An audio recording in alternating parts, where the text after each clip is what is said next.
Yo, what's up, guys? So someone posted a thread on this question: what should I do as a mid-level PM? And I was taking a look at this post, and it's very interesting because it's a position that I'm currently in right now as a mid-level PM, and I'm trying to figure out exactly what's next. I think I have a pretty clear picture of what I want to do, but not everyone has that clarity.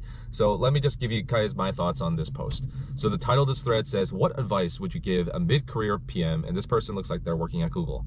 What advice would you give a mid-career PM? When I became a PM 5 years ago, the role felt exclusive and impactful. Since then, it's become commoditized, the field becomes saturated, and the role and tech companies have become decidedly corporate and crowded. So many meetings, so much alignment, so little true value. Preach, brother. Promotions also feel extremely stalled at big companies, and L+1 roles externally feel hard to come by, at least with my years of experience. That's fine if that's what you're into, but as a consumer PM with aspirations to build useful and fun user products, I'm not sure where to turn. Not complaining, just looking to spend my time wisely and craft a career for myself I can enjoy. I've considered, number one, applying to business school. I went to an IB, so the network portion of business school is less appealing, albeit still a pro. Going back into product in big tech after business school would send me back to L4, so that feels unenticing as well. Traveling, meeting people, and having brain space to be creative and truly think about next steps in my career sounds incredibly fun, and I have no doubt I'd come out happy on the other side, but the price tag to justify that is quite a lot. Note that I also have a master's degree. Number two, switching to a smaller company as a senior PM. I don't know if my years of experience throw people off, but this has been harder to come by, at least for the smaller consumer companies I've applied to. I often only get interviews by reaching out to folks, and even then, they let me know that they're looking for ICs with 10 years of experience. Number three, moving into marketing. Look, I know how to code. It's not what excites me though, hence why I switched to PM. Marketing has the ability to be all the best parts of a PM role if there's the right opportunity. Feels like a step back though. Really open to creative suggestions, just polling the group. Blind tax, L5, TC, 305,000. Okay, yeah, midlife crisis. Midlife PM crisis is what I call it. You're in a great position, man. I mean, sounds like you're a young person with a couple years of experience, and you're already in a product role at Google, which is very hard to come by, and there's a high bar there. Well, maybe not so now, but you know, there used to be a pretty high bar, and I think the Google interviews are still pretty rigorous. So kudos to you, man, for making it this far. As a mid-level PM, what should you do next? So let's break apart, you know, some of the things that you mentioned, and I'll give you guys my own personal thoughts on it. You know, you said business school number one, and you said that it might be somewhat of a downgrade if you go to business school and then you come out. Not necessarily. I think what you're referring to is maybe the full-time program where everyone who goes there starts at the same level once they finish school. And L4, which is, I don't know, what is that, a senior PM? Junior PM, I'm not sure. That's not necessarily the case, but if you do go through a full-time program and you're going through the on-campus recruiting for product internships and so on and so forth, then yeah, that might be the case. But in your case, if you're already a mid-level senior PM, group PM, or whatever you want to call it, then you wouldn't go through that track. You would probably go through different types of recruiting. You would still have an MBA and it would still give you a boost, but it may not, like you said, give you that massive jump, that forward leap that you're referring to. I personally went through the part-time program, and it's a different recruiting process, even though we still share some of the same opportunities that are available for full-time students. But employers and recruiters know that part-time students are typically more tenured, they have more experience, and they're probably looking for something a little bit more mid-level, senior, maybe even executive level.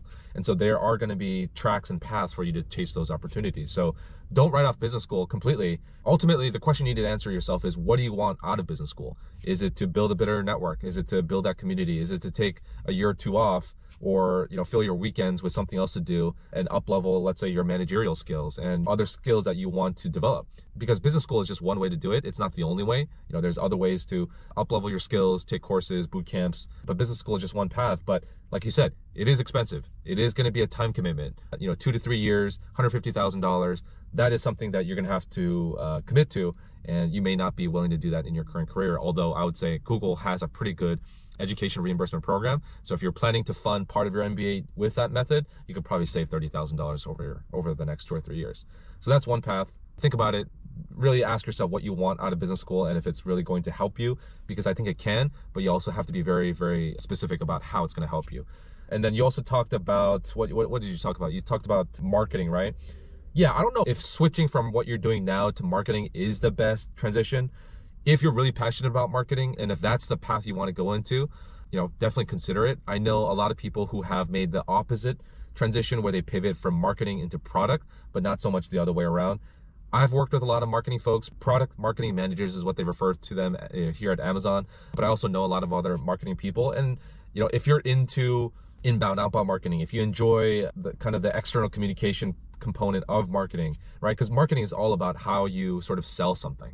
And if that's really your passion and what you enjoy doing, then that might be the path for you. And there might be a lot more sort of day-to-day marketing related tasks that you don't get in product world that might give you that job satisfaction if you make that switch. You probably won't get a compensation bump. In fact, I think if you switch from product to marketing, it'll probably be a little bit of a downgrade. And so if you're either willing to do that, or if it's not big of a gap at all, then that's something you also should consider. I personally wouldn't do it, and I know that the majority of product folks probably wouldn't want to do it. You also talked a little bit about switching from, let's say, where you are now to maybe a smaller startup or a growth company. And yeah, they probably do look at years of experience. They probably want someone who's proven, who has 5, 6, 7, 10 years of experience. And so that's par for course. Startups definitely want to take risks, but they also need certainty when it comes to the talent who are actually going to be building things. And so if you don't have a solid track record, if you don't have years of experience, they might be less willing to consider you as a candidate, because they need someone who's a little bit more proven and a little bit more senior. Overall, your sentiments about product, I think it's true. I think right now the market is much more competitive. I think there's a lot more people who are looking for jobs. And so take that into consideration. There's a lot of people with master's degrees, with MBAs, with years of experience from the FANG companies. And so you are going to be competing with them for other positions within the product area. And people can say what they want about it. They can say that it's becoming too saturated, the bar's been lowered and whatnot. But ultimately, I mean, that's really how you view things. And if that's how you see product and that's not really what makes you happy anymore, get out of product. Go do something else completely that makes you happy. Life's short, and you shouldn't be spending the next 10, 20 years of your life, your career, doing something that doesn't really excite or get you going. And so if you buy into those ideas, and you buy into the idea that product is no longer what it used to be, and it's not where you want to be in the future, then, I mean, you have the credentials and you have the credibility to make that transition. And, don't look back. For those of you guys out there who are watching this video, if you're in this similar position, I would encourage you to do the same thing. Go out and find your calling, find your passion, and go after it. Life's short. Anyways, guys, let me know in comments down below what you think. What kind of advice would you give to this OP? Like this video, share it if you think someone can benefit from it, and we'll catch you guys in the next one. Peace.